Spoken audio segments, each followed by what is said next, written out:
Morning, Harold. What's this? David Eby talking about fighting an election? I heard it and I went, really? Seriously? I tell you, there's some New Democrats who I suspect reached for the smelling salts when they heard that too. Look, I mean, I guess if you look at what he's saying is they're definitely going to make some changes in the big Declaration Act, the one that incorporates the UN Declaration on the Rights of Indigenous Peoples, because he doesn't like the court decision last year, and he wants to amend the act to make it to discourage the courts from interfering. So that's the idea. But he's hearing from First Nations saying don't change anything, and he's hearing from the Conservatives saying repeal the whole thing. So he's trying to find the middle ground. He says he's confident that he can do that, and he thinks that his reconciliation strategy is worth defending. So if it comes to an election on that, he's prepared to defend it. But I can't see any circumstances in which he could hope to win an election fought on that. I mean, I think his best hope has to be that he can get the changes through the legislature, get the appeal and the Richmond land decision in front of the courts, and move on to other topics. Now, the thing he may be worried about is that the Conservatives aren't going to vote for the changes because they want repeal, and the Greens aren't going to vote for the changes because they want to leave the law as it is. So he'll be back in that situation where he's entirely dependent on his own votes, the 47 members of the legislature that are New Democrats, and, he wants the speaker to break the tie vote. So if he loses that vote, I guess what he's saying is, maybe we're into an election. Or maybe he's just saying that to get all of his own troops in line. But, when it's that close, the NDP survived 6-7 votes last year that way. So they can do it. They've got a majority. But, I guess you might always worry that somebody's sick and they can't vote or something like that. So I guess he's mostly trying to stiffen the resolve on his own side. I don't think he's actually planning to call an election on this issue, because if he did, I think he'd lose. Well, is his reconciliation strategy clear to you? Is it easy to articulate? No, I think that's part of the problem. I think you hear him try to have it both ways, right? Like, he defends the UN Declaration. He defends meeting in confidence with First Nations and rewriting legislation and then presenting it to the public like a fait accompli. He defends a lot of the secrecy we've seen. So, and yet he turns around and says, but I'm not putting private property on the table, and I don't want the courts interfering in this stuff. It's for government to government. I have to say, it's a lot easier on this issue to be the Conservatives who are just saying, get rid of it, repeal the law, go back to the way we used to do it before we got all this. Temporarily, permanently, who knows? Yeah. Pardon? Right. Sorry, I was just saying they have at least temporarily shelved the Heritage Conservation Act. Yes. So that's, if everything were as rosy as the Premier suggests with his strategy, would they be putting a huge piece of legislation that they've been working on for 4 years, would they have put it on the shelf, which they just did, without saying when it's coming back? No, the Premier says, oh, well, we're working at it and it's taking longer than we hoped. Well, it's been in the works for 4 years. They spent 2 years behind closed doors with Indigenous leaders drafting the legislation. When they wheeled it out to local government last summer, local government said, this isn't going to work. This is not going to speed up things. It's going to slow it down. So, as I say, if everything were as good as the Premier says, I don't think he'd be putting a big piece of legislation like that on the back burner for who knows how long. And why have they parked that piece of legislation? I mean, the basic argument when the local people looked at it, local government, and their staff looked at it, they said, you're broadening the definition of heritage. So no longer will it just be, artifacts and sites of villages and things like that, but it'll include intangible cultural values, which are kind of vague and intangible. The government is giving First Nations a greater say over deciding whether or not to issue permits on land that's heritage.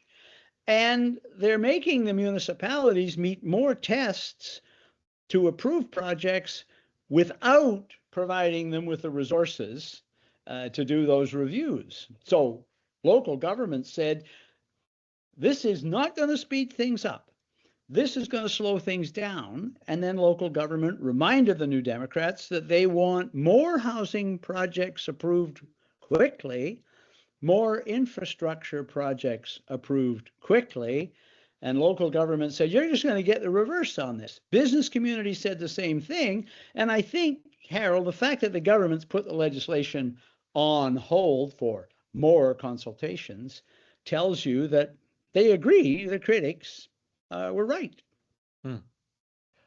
On to the Conservatives. When we spoke Yes. a couple of weeks ago, it wasn't really clear what the race was going to look like, what the rules were, what the field might look like, and it's certainly growing, the number of candidates, and we know a little more about how it's all going to play out. Yeah, so they've actually got a pretty wide open race here. They've given the candidates 3 months to sign up new members. The actual voting doesn't start until May and will run most of the month. So they've given them lots of time to organize, lots of time to sign up new members, and a race that'll take right through the spring. And the interesting thing they did this Friday of last week. The entry fee is $115,000, which is clearly designed to discourage triflers.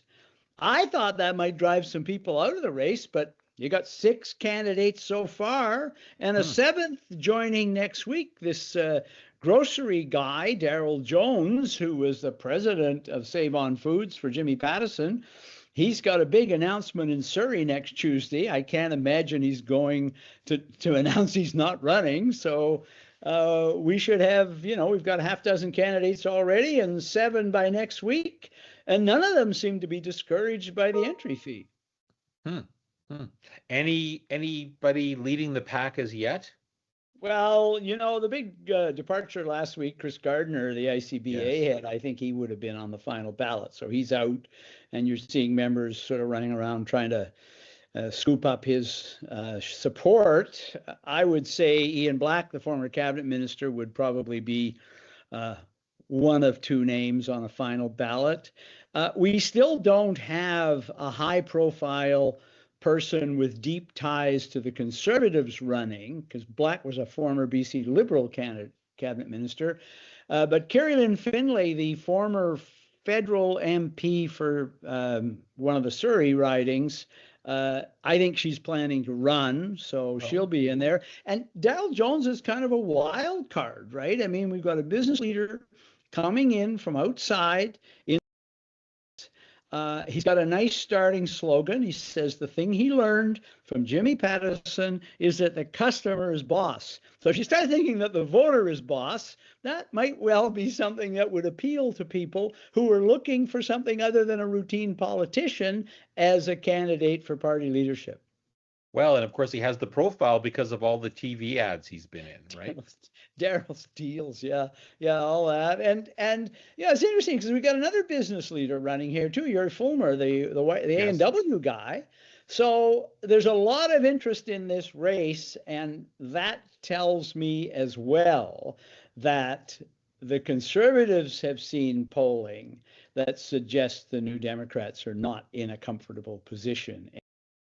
David Eby still draws well, but if you ask people how they're going to vote in an election, I think the Conservatives are very, very competitive, and that's without a leader. So I think there's a lot of opportunism in this race as well, and I think it'll be very lively before it's over. And will Conservatives look anything like what they looked going into the last election? In terms of their membership? A bunch of total unknowns with people that we couldn't even figure out? Yeah. Yeah. Yeah. Well, I mean, they almost won that election, Yes. and they, it's funny. I mean, some of the people that had the most hostile and unfavorable coverage during that campaign still won their seats. So, I think they will be focused on uh, Indigenous reconciliation, where the government's in serious trouble. I think you'll hear a lot of talk about public safety and waiting lists continuing for healthcare and access to ERs. And I think you'll hear a lot about an economy that's not growing very well. I think you'll those are sort of mainstream issues.